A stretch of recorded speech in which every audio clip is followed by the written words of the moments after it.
as Muslim women on a daily basis get bombarded by both the philosophical and social questions regarding hijab. A common argument raised is, where does it say in the Quran that we must wear hijab? People argue that the Quran doesn't specifically command us to wear the hijab as in head coverings. It only generically talks about the notion of modesty and chastity. How would you answer those who say that the hijab is not wajib and the Quran does not command us to wear the hijab? The question is, where in the Quran does it tell us to wear the hijab as in head coverings? How would you answer such people? Keep watching.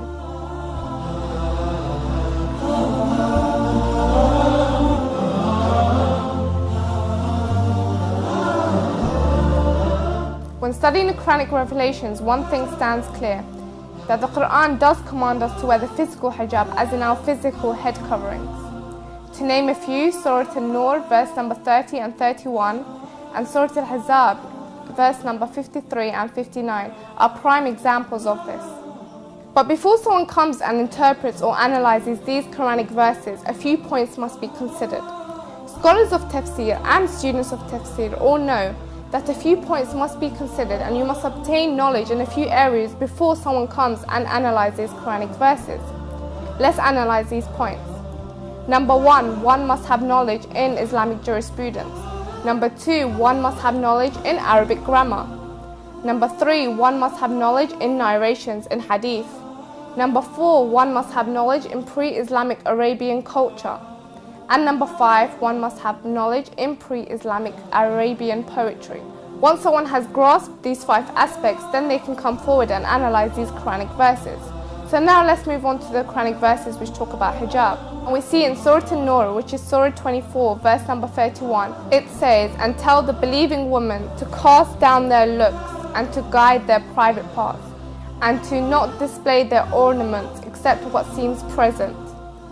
And then it moves on to saying, "and pull their head coverings over their bosoms." This ayah is a clear indication of the commandment to wear the head covering as in hijab.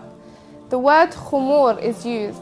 If you look in any Arabic dictionary, especially the most known Arabic dictionaries, you'll see that khimar by definition means the head coverings, as in covering your hair. Now if we go back to the points we mentioned earlier and look at point number 4, as in having knowledge in pre-Islamic Arabian culture, we would see that in pre-Islamic Arabia, women already wore the hijab, the khimar, as in the head coverings.